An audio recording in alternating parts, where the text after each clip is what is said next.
ہمارے تو عورتیں کیا کہتی ہیں؟ وہ کہتی ہے میں نے فلانے مولانا صاحب سے سنا ہے عورت پر ضروری نہیں ساس کو روٹی پکا کے دے، عورت پر ضروری نہیں سسر کی خدمت کرے، کہاں لکھا ہے بتائیں؟ تو میں نے کہا چلو جو لکھا ہے اس پر ہی عمل کر لو۔ یہ لکھا ہے دین میں کہ حضور نے فرمایا سوائے خدا کے کسی کو سجدہ جائز ہوتا تو میں عورت کو کہتا خامد کو کر، اتنا بڑا درجہ دیا، چلو اس کی ڈیوٹی کر لو۔ مسند امام احمد بن حنبل میں حدیث ہے، ایک خاتون نے پوچھا تھا یا رسول اللہ صلی اللہ تعالی علیہ وسلم عورت کے ذمہ مرد کا حق کیا ہے؟ تو حضور نے فرمایا اگر مرد کی ناک سے پیپ نکلے اور عورت اپنی زبان سے صاف کرے تو پھر بھی خامن کا حق ادا نہیں ہوتا۔ تو چلو بی بی سے کوئی اس پر عمل کر لے، اور اگر عورت کہتی ہے میں نے عمل کرنا ہے تو پھر دین نے اسے کہے وَقَرْنَ فِي بُيُوتِكُنَّ، اپنے گھروں میں ٹھہری رہو، نکلو ہی نہ، بغیر مجبوری کے گھر سے نکلو ہی نہ، تو اس پر عمل کرو۔ صرف جو تمہاری مرضی کا ہے وہ دین ہے۔ بعض مذہبی لوگ بھی یہ کام کرتے ہیں، جو ان کا مخالف ہو گیا وہ بے دین ہو گیا۔ تو میں اکثر کہتا ہوں ایک بندہ حلال حرام کی تمیز نہیں کرتا، پڑوسیوں کو تنگ کرتا ہے، دوست اس سے بڑے پریشان ہے، نماز کے وہ قریب نہیں جاتا، رشوت خوری، چور بازاری، معاذ اللہ ساری باتیں اس کے اندر پائی جاتی ہیں، لیکن اب اس نے کرنی ہے دوسری شادی۔ اب اسے یاد آ گیا کہ دین میں 4 شادیاں جائز ہے، باقی اسے کلی دین یاد نہیں آیا۔ اب اس کا ارادہ نا دوسری شادی کرنے کا، اب وہ بڑی ڈھٹائی سے سینہ تان سے کر او بھائی 4 شادیاں جائز ہے دین میں، او خدا کے بندے اور بھی بڑا کچھ جائز ہے، اور بھی دین نے بڑی پابندیاں لگائی ہیں۔ افتؤمنون ببعض الکتاب وتکفرون ببعض، بعض دین کی چیزوں پر عمل کرتے ہو، بعض سے کفر کرتے ہو، یہ کیا بات ہوئی؟ آپ دین کو استعمال تو نہ کریں، دین کو رہبر بنائے، اپنے مقاصد حاصل کرنے کی سیڑھی نہ بنائے، اتنا ظلم نہ کرے اپنے اوپر کہ آپ نے دین کو اصول مقصد کی سیڑھی بنا لیا، دین کو آپ نے بنیاد بنا کے ذاتی قد اونچے کرنے شروع کر دیے۔ ایک بڑی نازک بات آپ سے کرنی ہے، دنیاوی اختلاف کو دین تک نہ لے کے آئیں۔ کسی بندے سے آپ کا دنیاوی اختلاف ہے، اسے دینی اختلاف نہ بنائیں۔ آپ کا اس سے ذاتی جھگڑا ہو تو اسے یزید نہ کہیں، اسے معاذ اللہ فرعون نہ کہیں، اسے آپ ابو جہل نہ کہیں۔ آپ کا ذاتی جھگڑا ہے، آپ کو ذات تک رکھیں۔ آپ کا لڑائی ذات کے تھی، آپ نے اسے کافر کر دیا، زندگی کر دیا، معاذ اللہ جانے کب مار دے کوئی مجھے کافر کر کے شہر کا شہر مسلمان بنا بیٹھا ہے۔ آپ ذاتیات کے معاملات میں دین نہ لائیں، اور پھر ایسے لوگ جن بیچاروں کا دین سے دور دور تک تعلق ہی کوئی نہیں، وہ دینداروں کے لیے فتوی جاری کرتے ہیں کہ یہ بندہ ٹھیک نہیں، یہ بندہ صحیح نہیں، یہ بندہ غلط ہے، یہ بندہ ٹھیک ہے۔ آپ اپنی حیثیت پہ واضح کریں، آپ کیا ہیں، کیا اتھارٹی رکھتے ہیں آپ؟ کیا وہ آپ کی حیثیت ہے کہ آپ فلاں آدمی پر کلام کریں؟ ہو جاتی ہے، رائے کا اختلاف ہے، ہو جاتا ہے۔ میں نے کہا ہے کہ جہاں زندہ لوگ رہتے ہوں وہاں اختلاف بھی، میں کہتا ہوں دین کو استعمال کرتے ہیں، یہ کام نہ کریں، نہ کریں۔ دین ہمارے بچاؤ کا ذریعہ ہے، جس چیز نے ہمیں بچانا ہے اگر اسی کو ہم استعمال کر کے معاذ اللہ اپنی دنیا سیدھی کرنے لگ گئے تو کس دامن میں جا کے پناہ لیں گے۔ ایک پہلو اور بھی ہے، اگر کسی جگہ آپ کا کسی بندے سے رائے کا اختلاف ہو جائے نا، اس کو فتنہ نہ بنائیں۔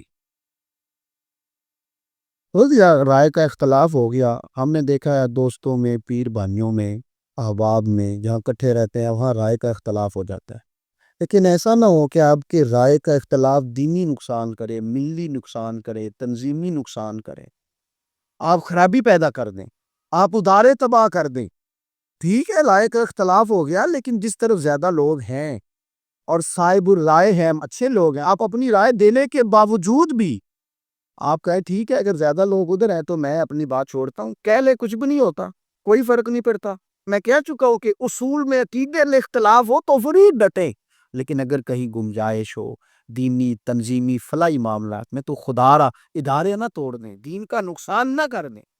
آپ قبول کر لیں اگر سامنے والے کی رائے آپ سے مختلف ہے، اگر یہ دل بڑے ہو جائیں تو یقین کریں یہ رسول اللہ کی امت ہے۔ بس آپ سے عرض کروں گا امت بن کے جینا سیکھیں، گروہ میں بٹ جانا، تقسیم ہو جانا، امت بن کے جینا سیکھیں، پیار کریں۔ کوئی ضروری ہے کہ ساری دنیا ہمارے مطابق ہی چلے؟ کوئی حرج نہیں، کوئی ہماری عقل کھول لے، کوئی بندہ اپنی مرضی بھی کرے پھر بھی ہم نے پیار ہی کرنا ہے، پھر بھی ہم نے محبت ہی کرنی ہے۔ محبوب کی طرف سے پھول آ جاؤ تو پھر بھی پیار ہی ہے، غورہ آ جاؤ تو پھر بھی تیاری ہے، یہ زخم ہے طیبہ کا، یہ سب کو نہیں ملتا، کوشش نہ کرے کوئی اس زخم کو سینے کی۔ تو نبی پاک صلی اللہ تعالی علیہ وسلم نے فرمایا، عائشہ، لوگوں میں سب سے برا وہ شخص ہے جس کی بد کلامی سے بچنے ہوئے لوگ اس سے میل جول ختم کرتے۔ معنی کیا ہے بات کا؟ معنی یہ ہے کہ وہ جو ہے وہ تو ہے، لیکن ہم نے جو کیا ہے ہم نے تو اپنے اخلاق کے مطابق کیا ہے نا۔ اب کسی کو دیکھتے ہوئے ہم اپنا انداز بدل جائیں، ایک بندہ ٹھیک نہیں تو ہم اس رنگ میں ہوتا جس طرح کا وہ ہے۔ امام احمد بن حنبل رحمۃ اللہ علیہ وضو کر رہے تھے تو بچھو دیکھا گرنے لگا ہے دریا میں، تو آپ نے اسے اٹھایا بچھو کو، تو اس نے ڈنگ مارا، پھر آپ نے اس کو رکھا باہر تو پھر نیچے گرنے لگا، بھیگ گیا تھا، پھر نکالا، پھر وہ گرا، 7 دفعہ نکالا اس نے، 7 ڈنگ مارے، سارا زخمی ہو گیا۔ دیکھنے والے نے کہا حضور دفعہ بھی کریں، آپ اٹھاتے ہیں وہ ڈنگ مارتا ہے۔ آپ فرمانے لگے وہ بری عادت پر ڈٹ گیا ہے، میں اچھی عادت کیسے چھوڑ دوں؟ وہ بری عادت پہ ڈٹ گیا، ڈانگ نہیں چھوڑ رہا، تو میری عادت بچانے کی ہے، میں اچھی چھوڑ دوں؟ ہم نے جو کیا کہ لوگوں کی بری عادتوں کو بدلنے کی بجائے ہم نے بھی اس طرح کا ہونا شروع کر دیا۔ یہ انداز ٹھیک ہے نہیں ہے۔ ہم اپنا رویہ نہیں بدل سکتے، کوئی کیسا بھی ہو، اور آپ یاد رکھیں آپ نیکی میں استقامت اختیار کر جائے، اللہ توفیق دے گا، کئی بندے آپ کو دیکھ کے نیکی کی طرف لوٹ آئیں گے۔ لیکن ہم زمانے کے مطابق اپنے آپ کو لے جاتے، یہ بات ٹھیک ہے نہیں ہوتی۔ قرآن پاک نے نا اہل یہود کی ایک عادت بیان کی، وہ پتہ کیا کرتے تھے، ان کو 2 حکم دیے جاتے تھے نا اللہ کی طرف سے، تو جو ان کی مرضی کا ہوتا تھا اسے مان لیتے تھے، اور جو مرضی کا نہیں ہوتا تھا اسے چھوڑ دیتے تھے۔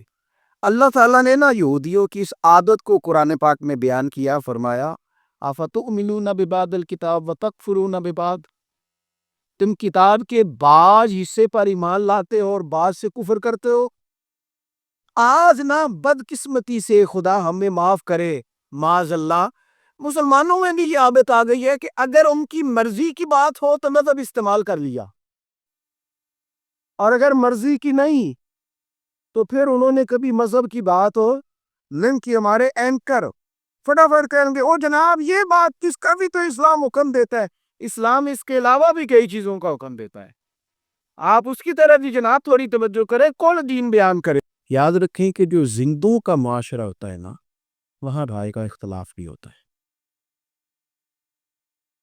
قبرستان میں اختلاف نہیں آتے، کیونکہ نہ کوئی بول رہا ہے نہ کوئی بحث کر رہا ہے، لیکن جہاں لوگ دیکھتے ہیں، جہاں لوگ کان رکھتے ہیں، جہاں زبان رکھتے ہیں، وہاں پہ لوگ رائے بھی رکھتے ہیں، اور رائے کا اختلاف بھی وہاں ہو جاتا ہے۔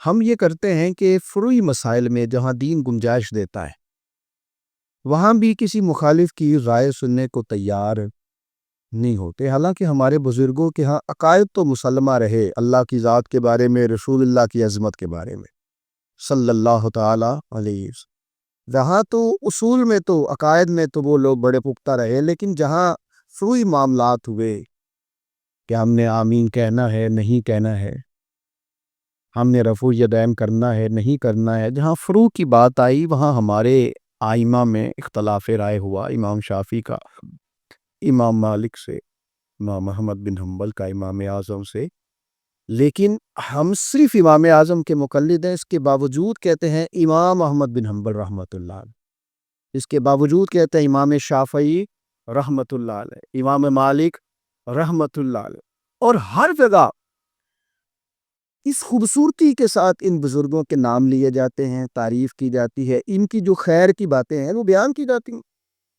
ان کی زندگی سے، ان کے احوال سے، اقوال سے جو فیض ہمیں ملتا ہے وہ حاصل کیا جاتا ہے۔ لیکن نسل نو میں ہم یہ دیکھتے ہیں کہ رائے کے اختلاف کی گنجائش ہی باقی نہیں رہی۔ کسی بندے نے کسی شخص سے کو تھوڑا بہت اگر کہیں اختلاف کر لیا تو مخالفت بن جاتی ہے۔ وہ کہتا ہے کہ جو میں سمجھتا ہوں، جو میں جانتا ہوں، جو میری جماعت نے فیصلہ کیا ہے، جو میرے گروہ کا کہنا ہے 100% وہی آپ کے، حالانکہ یہ ٹھیک نہیں۔ آپ اگر سننے کی طاقت رکھتے ہیں تو پھر کسی اور کو بھی سنیں، اگر آپ بولنے کی طاقت رکھتے ہیں تو پھر آپ رائے کا اظہار بھی کریں، اور اس سے زیادہ پریشان نہ ہو۔ ہمارے ہاں ایک بہت بڑا گروپ ہے جو دین پر عمل نہ کرنے کا یہ بہانہ بناتا ہے کہ مولوی لڑتے بڑا ہیں تو کس دین پہ عمل کریں، تو میں اکثر ان سے کہتا ہوں کس مولوی نے کہا ہے کہ فجر کے فرض 3 ہے یا 4 ہے؟ کہا کبھی کسی نے؟ کتنے ہیں؟ سارے کتنے بتاتے ہیں؟ تو پڑھتے کیوں نہیں؟ کام تو یہ ہے کہ پڑھیں. ظہر کے کتنے فرض ہیں؟ سارے کتنے بتاتے ہیں؟ تو کام تو اس سے ہے کہ پڑھیں. کسی مولوی نے معاذ اللہ کبھی کہا ہو جھوٹ بولو، فراڈ کرو، جوا کھیلو، شراب پیو، سود کھاؤ، معاذ اللہ کہا ہے کبھی کسی نے؟ تو پھر ان کاموں سے بچنا چاہیے نا.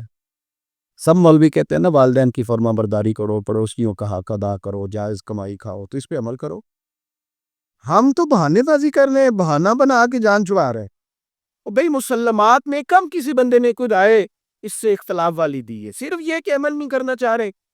رائے کا اختلاف ہو جاتا ہے، یہ نہیں ہے کہ ساری باتیں آپ میں حق ہیں. آپ کے سامنے والے میں بھی کچھ چیز ٹھیک ہو سکتی ہے، اور جس میں جو چیز ٹھیک ہو.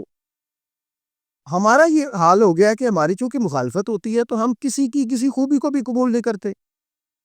مجھے کسی نے آ کے بتا دیا فلانا بندہ تیرا مخالف ہے تو میں سمجھتا ہوں وہ کبھی دوست بن ہی نہیں سکتا. یہ بات درست نہیں. آپ تھوڑا غور کریں. حضرت عمر فاروق رضی اللہ تعالیٰ عنہ کی لنگی نے کلمہ پڑھا ہے، جناب عمر نے بڑا مارا ہے. حضرت عمر کے ہاتھ میں تلوار ہے، وہ مکے میں گھوم رہے ہیں کہ معاذ اللہ حضور کو شہید کروں گا. تو یہ ساری خبر حضور کو بھی تو ہے نا. اتنی سخت دشمنی کر رہے ہیں حضرت عمر، یہ حضور کو خبر ہے. لیکن رسول پاک علیہ السلام ہاتھ اٹھا کے دعا مانگتے، اے اللہ عمر کو اسلام کی توفیق عطا فرما دے. کیونکہ عمر رسول پسند ہے، عمر دلیر ہے، عمر عادل ہے. یہ بندہ اگرچہ آج دشمنی پہ کھڑا ہے لیکن اس کے اندر جو خوبیاں ہیں اس کا انکار کیا جا سکتا نہیں. تو حضور نے دعا فرمائی تو رب نے دعا کو بھی فرمائی. پھر حضرت عمر کی بات، حضرت عمر فاروق گھر سے تلوار لے کے نکلے تھے. انہوں نے بڑے بڑے چوکوں میں اعلان کیے تھے کہ میں معاذ اللہ حضور کو شہید کروں گا. لیکن جب حق ان کے پاس آ گیا نا، انہوں نے اپنی بہن سے قرآن سن لیا. پھر انہوں نے یہ نہیں کہا کہ اتنا بڑا سربار ہو اور فلانے چوک میں نہ کہہ کے بھی آئے میں شہید کرنے جا رہا ہوں تو مجھے کیا کہہ دے. یہ نہیں کہا انہوں نے.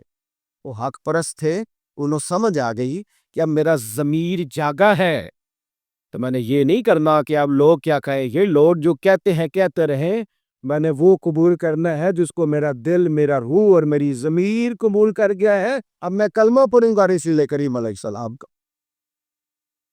اس کا مطلب یہ ہے کہ آپ کے مخالف میں کوئی خوبی ہوگی تو آپ تسلیم نہیں کریں گے. ہمیں حکم ہے کہ یہودیوں سے دوستی نہیں کرنی، ان کے ساتھ قربت کا تعلق نہیں بنانا. ان کی جو رسوائی قرآن پاک نے بیان کی ہے اور ان کی جتنی چیزیں قرآن نے جس انداز میں ڈسکس کی اور کس نہج پر ان کی خرابیاں شرارتیں چلی گئی قرآن نے بیان کیا. لیکن سیرت کا ایک انوکھا انداز بھی ہے بات سمجھانے کا، وہ بھی آپ سمجھیں، وہ بھی آپ سمجھیں. ہمیں ان سے لیک سلیک بڑھانے کو نہیں کہا گیا. ان کی اس حرکت کاریوں کی بنیاد پر ہمیں ان کے ہاتھ میں دل نرم کرنے کو نہیں کہا گیا. لیکن آپ یہ غور کریں کہ حضور سید عالم علیہ السلام جب مدینہ طیبہ آئے تو دیکھا کہ یہودی 10 محرم کا روزہ رکھتے ہیں. حضور نے پوچھا تم 10 کا روزہ کیوں رکھتے ہو؟ کہنے لگے اس لیے کہ اللہ تعالیٰ نے اسی دن حضرت موسیٰ علیہ السلام فرعون سے نجات دی تھی قوم کو، اور حضرت موسیٰ کلیم کو اللہ تعالیٰ نے عظمت عطا کی تھی. تو لہٰذا ہم اس شکرانے میں کہ فرعون بدبخت سے ہماری جان چھوٹ گئی ہم روزہ رکھتے ہیں. حضور نے کیا فرمایا؟ فرمایا ہمارا زیادہ حق ہے حضرت موسیٰ سے پیار کرنے کا، ہمارا حق زیادہ ہے، اور لہٰذا آج کے بعد مسلمان بھی روزہ رکھا کریں گے.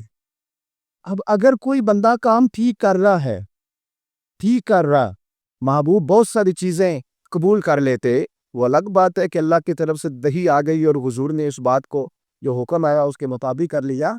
لیکن اگر کوئی بات کہیں صحیح ہو رہی ہے تو آپ مخالفت برائے مخالفت ہو.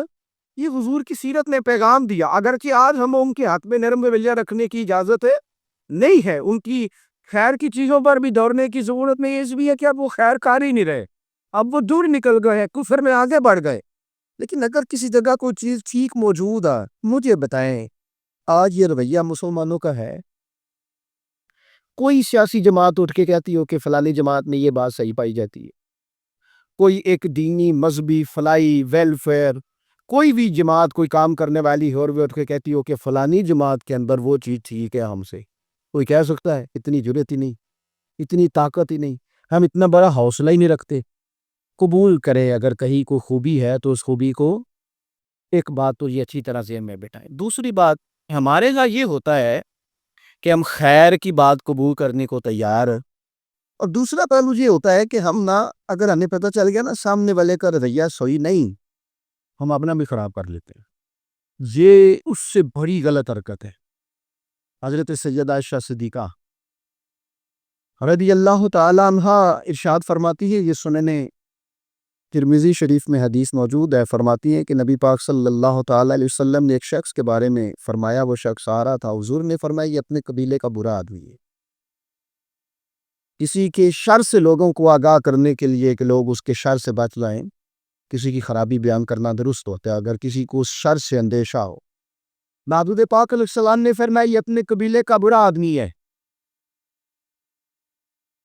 حضرت عائشہ صدیقہ فرماتی ہے نبی پاک علیہ السلام نے اس کے بارے میں یہ بتا دیا، تنبیہ کر دی، پھر وہ شخص آیا، اور جب وہ آیا نا تو نبی کریم علیہ السلام بڑی خندہ پیشانی سے ملے، حضور نے اسے پیار دیا، جو مہمان نوازی تھی وہ حضور نے کی، وہ شخص چلا گیا۔ میں نے عرض کی یا رسول اللہ آپ نے تو کہا تھا کہ بڑا برا آدمی ہے، یہ کیا بات ہوئی؟ تو نبی پاک صلی اللہ تعالی علیہ وسلم نے فرمایا عائشہ، لوگوں میں سب سے برا وہ شخص ہے جس کی بد کلامی سے بچنے ہوئے لوگ اس سے میل جول ختم کر دیں۔ معنی کیا ہے باپ کا؟ معنی یہ ہے کہ وہ جو ہے وہ تو ہے، لیکن ہم نے جو کیا ہے ہم نے تو اپنے اخلاق کے مطابق کیا نا۔ آخر دعوانا ان الحمد للہ رب العالمین۔